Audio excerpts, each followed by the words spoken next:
बोलो शंकर भगवान की जय। ओम नमः शिवाय, ओम नमः शिवाय, हर हर बोल नमः शिवाय। ओम का महत्व। वेद मंत्रों के प्रारंभ में तथा दोनों समय संध्या करते समय ओम का प्रयोग करना चाहिए। ओम का 9 करोड़ जप करने पर व्यक्ति पूर्ण रूप से शुद्ध हो जाता है।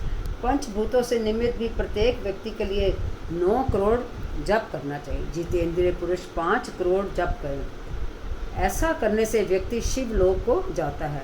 महात्माओं का कहना है कि शिव कृपा के बिना शिव लोक की जानकारी प्राप्त नहीं हो सकती। जो व्यक्ति अपने गुरु द्वारा प्राप्त पंचाक्षर का 5 लाख का जप करता है उसकी आयु बढ़ जाती है। स्त्रीत्व से छूटकर और क्षत्रिय क्षत्रित्व से छूटकर ब्राह्मण बन जाते हैं। वैश्य क्षत्रिय बन जाता है। शूद्र केवल इसका 25,000 जप करने से शुद्ध बन जाता है। ये मंत्र शिव स्वरूप है। जो इसे ग्रहण कर लेता है वे शिव स्वरूप बन जाता है। शिव पूजन विद्वानों को आनंद देने वाला है। इस अध्याय का अध्ययन करने से शिव जी की अद्भुत कृपा और सिद्धि प्राप्त होती है। बोलो शंकर भगवान की जय। अब बंधन और मोक्ष के बारे में हम बता रहे हैं। ऋषि बोले, हे सूर्य जी, हमें ये बताने की कृपा करें कि बंधन और मोक्ष क्या है। सूर्य जी ने बताया, प्रकृति के 8 बंधन हैं। मन, बुद्धि, अहंकार तथा 5 तन्मात्राएं हैं। ये 8 प्रकृति है। इन 8 से शरीर है। इन्हीं से सभी कर्म हैं। शरीर से कर्म और कर्म से शरीर, यही चक्र लगातार चलता रहता है। शरीर 3 प्रकार के हैं, स्थूल, सूक्ष्म और कारण। स्थूल शरीर व्यापार करता है, सूक्ष्म शरीर इंद्रियों का भोग करता है तथा कारण शरीर आत्मा का उपभोग करता है।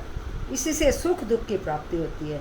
जीव कर्म रूपी डोर से बंधकर 3 देह युक्त चक्राकार घूमता रहता है। जब चक्र करता व्यक्ति शिव जी का पूजन करता है तो वे इससे मुक्ति पा सकता है। शिव ही 8 को वश में किए हुए हैं। जो प्राणी शिव जी की बेर या लिंग में पूजा करते हैं उन पर शिव जी प्रसन्न रहते हैं। वैसे तो लिंग अनेक हैं, परंतु स्वयं भूलिंग, बिंदु लिंग, प्रतिष्ठ लिंग तथा 4 लिंग एवं 5वां गुरु लिंग है। इन 5 लिंगों की पूजा करनी चाहिए। शिव भक्त को अपवित्रता तथा सूतक नहीं लगते। पहले गणेश जी का पूजन करके प्रतिदिन शिव जी का पूजन करना चाहिए। शिव जी के पूजन से प्राणी को दैहिक, दैविक और भौतिक ताप शांत हो जाते हैं। बोलो शंकर भगवान की जय। शिव नैवेद्य और विल्प पत्र का महात्म क्या है, ये हम अब बता रहे हैं। शिव जी के अनन्य भक्त दृढ़ निष्ठीय और सत्यव्रती शिव नैवेद्य भक्षण अवश्य करता है। शिव जी के नैवेद्य को पाकर तो पाप दूर भाग जाते हैं। शिव नैवेद्य को भक्षण करने पर अनेकों पुण्य प्राप्त होते हैं। उससे अरबों खरबों याग से भी अधिक शिव सायुज्य की प्राप्ति होती है। जिसके घर में शिव नैवेद्य का प्रचार होता रहता है उसका सारा घर ही पवित्र हो जाता है। इसलिए शिव नैवेद्य को देकर खुशी खुशी उसे भक्षण करें। शिव नैवेद्य को ग्रहण करने से ब्रह्म हत्यारा भी मुक्ति पा जाता है। वोण लिंग, लोह लिंग, सिद्ध लिंग और स्वयं भूलिंग में तथा समस्त प्रतिमाओं में चंडाल का अधिकार नहीं है। लिंग के ऊपर का द्रव्य आग्रह होता है, परंतु जो लिंग स्पर्श से अलग है वे ग्राह्य है। अब विल्प पत्र का महात्म सुनिए। हे मुनियों, ये विल्प महादेव जी का ही स्वरूप है। संसार के समस्त पवित्र तीर्थ विल्प में ही निवास करते हैं। विल्प के मूल में लिंग रूप अव्यय शिव का वास होता है। जो व्यक्ति विल्प के मूल में जल चढ़ाता है तो उसे सब तीर्थों के स्नान का फल प्राप्त हो जाता है। जो व्यक्ति विल्प के मूल की गंध, पुष्प आदि से पूजन करता है वे शिव लोक को प्राप्त करता है। शिवलिंग पर दीपक जलाने वाला व्यक्ति सभी पापों से छूटकर ज्ञानवान बन जाता है। विल्प के मूल में दूध में पका हुआ भोजन शिव भक्त को देने वाला व्यक्ति कभी दरिद्री नहीं बनता। बोलो शंकर भगवान की जय। शिव नाम की महिमा। ऋषिगण सूर्य जी बोले, अब आप हमें भस्म, रुद्राक्ष और शिव नाम की महिमा बताएं। सूर्य जी बोले, भस्म, रुद्राक्ष और शिव नाम में त्रिवेणी के समान महापुण्य। शिव नाम गंगा जी, भस्म नाम यमुना जी और रुद्राक्ष नाम सरस्वती जी का प्रतीक है। अतः ये तीनों रूप धारण करने चाहिए। ये महात्म्य वेद शास्त्रों में भी गूढ़ है। शिव नाम दावाग्नि है, महापाप पर्वत है। शिव नाम की दावाग्नि से ये महापातक नामक पर्वत नष्ट हो जाते हैं।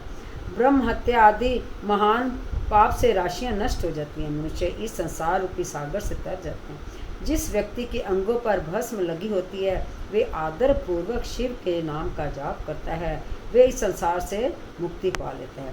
पूर्व काल में इंद्र दुम्न नामक राजा तथा एक ब्राह्मण दंपति थे जो महापापी थे। इन दोनों को शिव नाम की महिमा द्वारा सदगति प्राप्त हुई थी। बोले शंकर भगवान की जय। भस्म की महिमा सूर्य जी ने बताया। भस्म 2 प्रकार की होती है, महाभस्म, स्वल्प भस्म। महाभस्म ये 3 प्रकार की होती है, श्रोत, स्मृति, लौकिक। श्रोत भस्म और स्मृति भस्म ब्राह्मणों के लिए है तथा लौकिक भस्म अन्य वर्णों के लिए।